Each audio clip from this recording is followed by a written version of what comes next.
Conmoción en populoso sector de Guayaquil. Un niño de 5 años murió tras recibir un impacto de bala. Sujetos armados atacaron una vivienda e hirieron también a otra menor de 13 años y a su tía.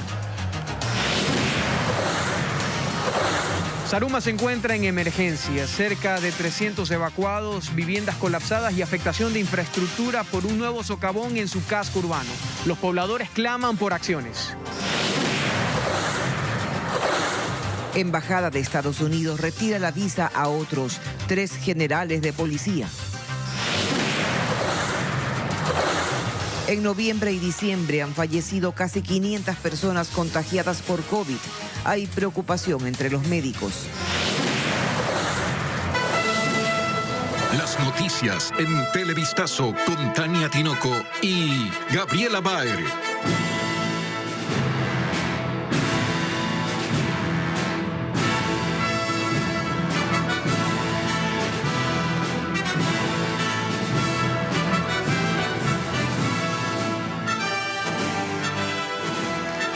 Amigos, bienvenidos a esta emisión de Televistazo.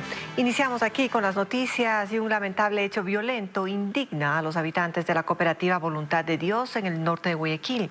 Ahí ocurrió una balacera donde un niño de 5 años fue asesinado tras recibir un impacto de bala en su cabeza. Hola, Tania. Hola Gaby, ¿qué tal amigos televidentes? Su prima de 13 años y su tía también fueron heridas. Diego Cuenca nos informa que según la policía el ataque está relacionado al microtráfico de drogas. Criminalística recogió 7 restos de balas que quedaron esparcidas en el piso, donde cayeron heridas 3 personas, víctimas de una balacera que ocurrió la noche del miércoles en el norte de Guayaquil. El ataque sucedió cuando 2 sujetos en moto llegaron al sitio. Uno de ellos se bajó y empezó a disparar contra una mujer de 41 años. Junto a ella estaban 2 menores de edad, una de 13 años y otro de 5, quien recibió un impacto en su cabeza. En ese momento el sicario huyó en un auto. Así lo describió Giovanni Naranjo, jefe de policía del distrito Florida. Y lamentablemente a la 1 de la mañana aproximadamente fallece producto de la gravedad de las lesiones el niño. El fallecido es el pequeño Dorian Pinargote, de 5 años, que vivía en la cooperativa Voluntad de Dios. En los habitantes de ese barrio hay consternación y temor. Ellos prefirieron guardar silencio, mientras su prima Anaí, de 13 años, se recupera en un hospital, junto a su tía que en el 2015 había sido detenida por tráfico y tenencia de drogas. La policía sostiene que el violento ataque sería consecuencia del expendio de drogas que se apodera del sector y que ahora lamentablemente cobró la vida de un inocente de 5 años, víctima colateral del microtráfico de drogas. Esta señora se dedicaba al expendio de drogas en el sector, era muy conocida y las hipótesis que estamos manejando conforme la información que hemos recibido es que se trató un ajuste de cuentas. La balacera se reportó en esa vivienda donde funcionaba un local de comida. El lugar servía como fachada, expendía alimentos.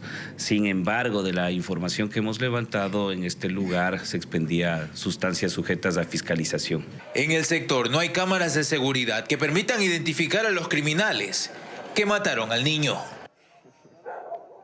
Ahora revisemos algunos de los hechos violentos en los que menores de edad han fallecido o han quedado heridos en lo que va de este año. Los casos han ocurrido en varias ciudades del país.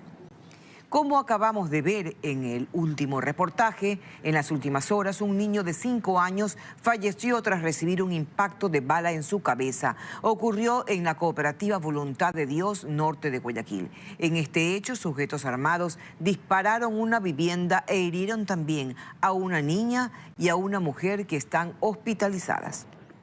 El lunes 13 de diciembre, otro incidente lamentable. En la parroquia Pozorja, un niño de 12 años murió con un disparo en el cuello. El 25 de noviembre pasado, un menor de 9 años de edad murió de un disparo en el pecho. Ocurrió en el cantón Santa Ana, en Manabí, tras un ataque armado contra un hombre que conversaba con su tío. Pero ese día también se registró otro hecho violento, pero en Guayaquil. Un menor de 10 años resultó herido de bala durante un confuso incidente en el Guasmo Sur. Asimismo, en el puerto principal, el 8 de noviembre pasado, un niño de 2 años murió baleado junto a su padre en el sector de Mucholote, noroeste de la ciudad. El siguiente hecho y que conmocionó al país fue la muerte de un niño de 11 años dentro de una heladería durante un asalto. Ocurrió la noche del domingo 17 de octubre en el barrio Centenario, sur de la ciudad de Guayaquil.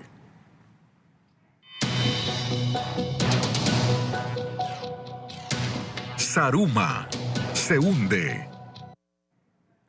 Un nuevo hundimiento mantiene en zozobra a los habitantes de Saruma, pues anoche ocurrió el desplome de 2 viviendas y puso en peligro a otra. Las autoridades están solicitando que se declare la emergencia en ese cantón de la provincia del Oro.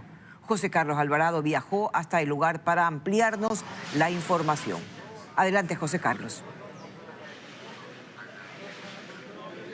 Así es, Tania y amigos televidentes, es la 1:05 p.m. y nos encontramos a menos de 100 metros del socavón que se produjo este miércoles en el sector de Saruma, en la provincia del Oro. Como podemos observar, es un hundimiento de considerables proporciones que se formó específicamente en la calle 10 de agosto y la calle Colón, pleno casco urbano de Saruma, que recordemos es ciudad patrimonial del Ecuador desde 1990.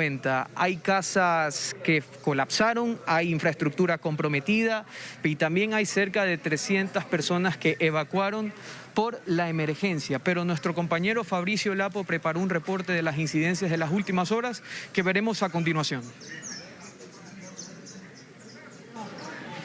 Fueron momentos de terror los que vivieron habitantes de la ciudad de Saruma en la provincia de El Oro.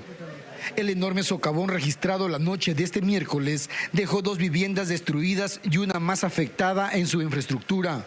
Durante un recorrido esta mañana, evidenciamos que el panorama era desolador.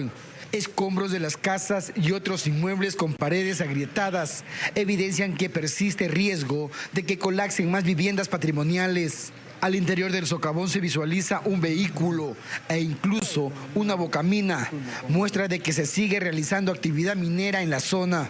Por lo cual se procedió a evacuar una cantidad de personas que estaban alrededor de socavón por precaución. Y en esa misma acción fue la que permitió salvar a la gente después cuando colapsó el edificio. Técnicos de la Secretaría de Riesgos han determinado que el diámetro de este socavón es de 25 metros. Las autoridades de la provincia están solicitando al gobierno nacional que se declare en estado de emergencia a Saruma. Este nuevo hundimiento se registró a menos de 100 metros de donde ocurrió otro socavón hace 4 años que destruyó una institución educativa. En la zona, las 300 personas que fueron evacuadas trataban de sacar sus enseres con miedo que todo se hunda. Aquí nos engañan con medidas paliativas.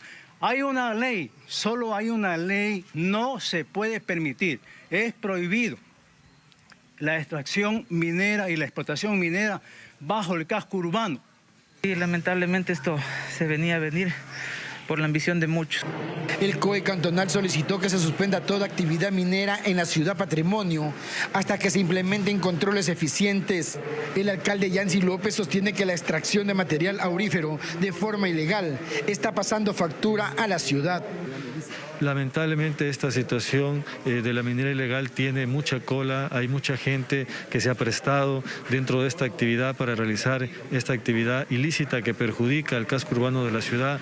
Durante la madrugada de este jueves se registraron incidentes entre el gobernador Francisco Vera y los damnificados de la zona.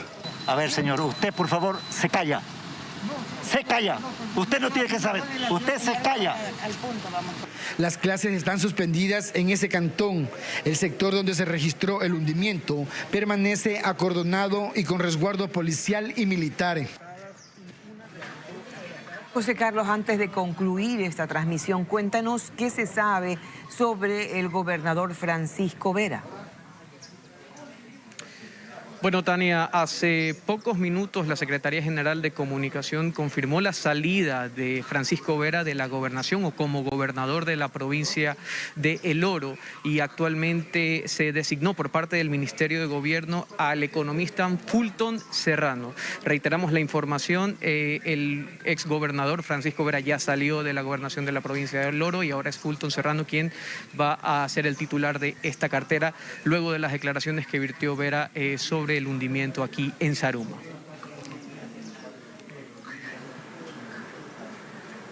Gracias, José Carlos. Estamos pendientes a las medidas que se tomen en Zaruma. Ahora les contamos que la Embajada de Estados Unidos revocó la visa de otros 3 generales de la Policía Nacional, con los que hasta el momento suman 4 oficiales en esta situación.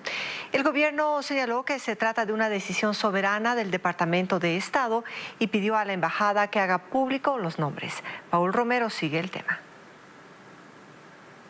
La Embajada de Estados Unidos en el Ecuador notificó mediante correo electrónico la revocatoria de las visas de 3 generales de la Policía Nacional: Pablo Rodríguez, Edgar Correa y Paulo Terán.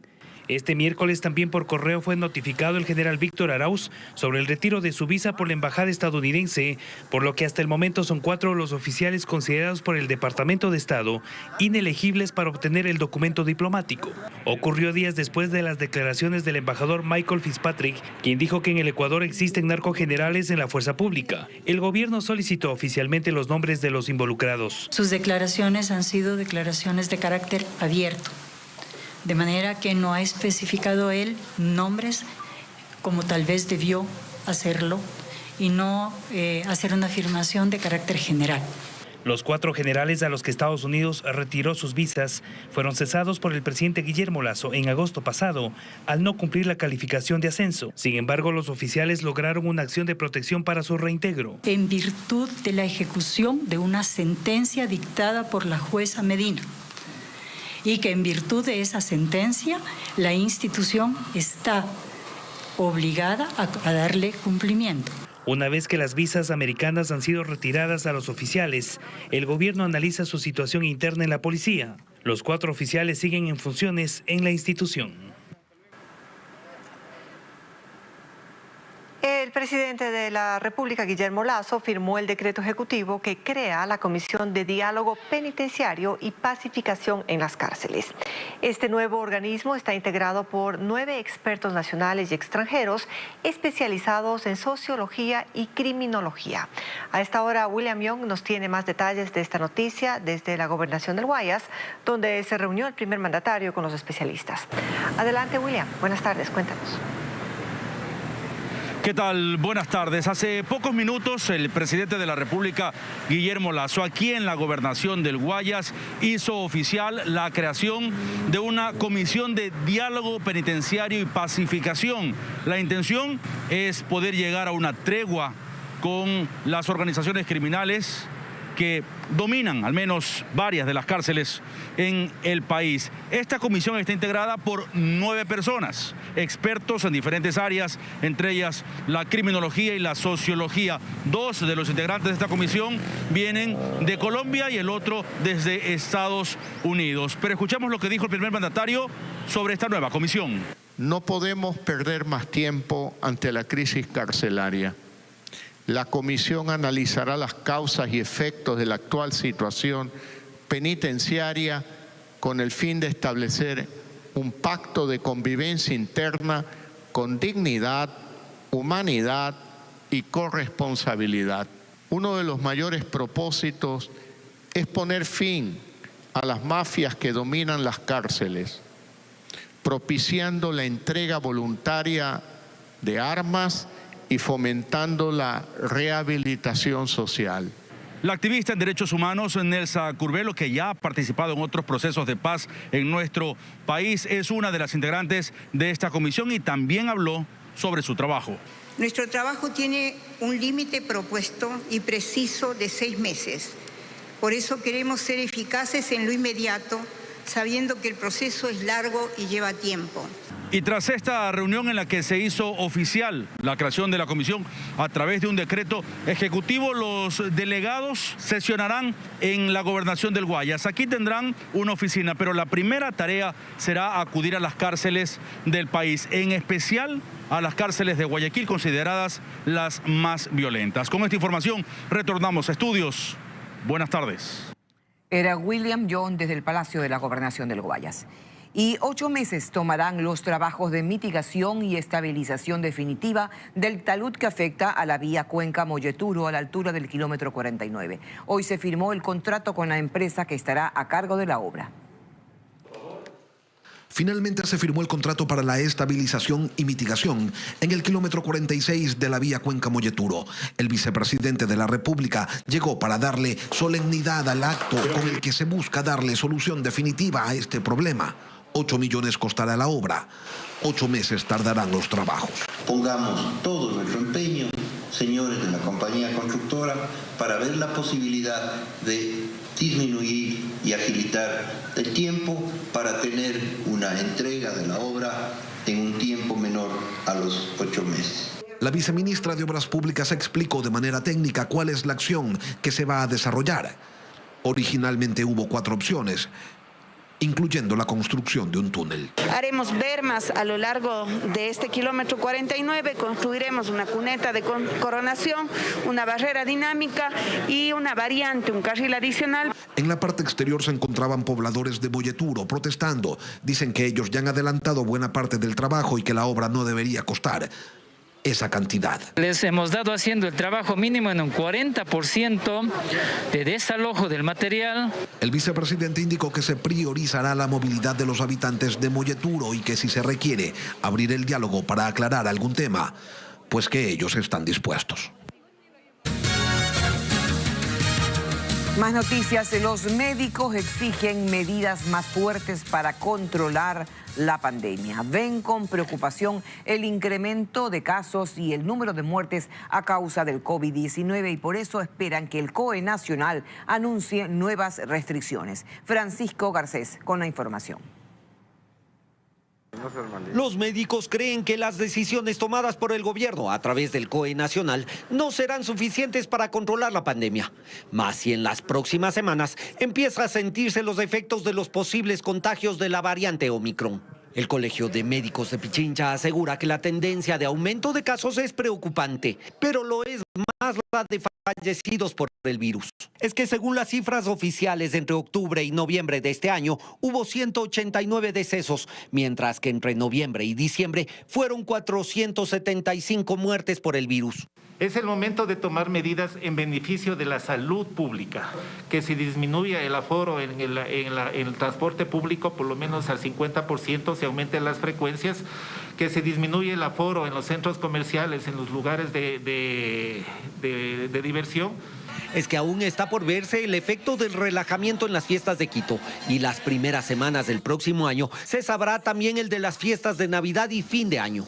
Y eso sin tomar en cuenta aún el posible impacto posterior de la variante Omicron. La mascarilla, el distanciamiento físico, el lavado de las manos son las únicas medidas que al ser humano le va a evitar que se transmita. La posición de los médicos de Pichincha se hace pública 48 horas después de que en el país se anunciara oficialmente el primer caso confirmado de la variante Omicron de COVID-19, que es hasta el momento la más contagiosa registrada. 10 médicos registran a los pasajeros que llegan desde el extranjero al aeropuerto José Joaquín de Olmedo de Guayaquil. Hasta el 22 de diciembre, el número de estos profesionales se incrementará hasta 30 debido al flujo de visitantes y por la presencia de la variante Omicron en el país. Bessie Granja nos amplía este tema.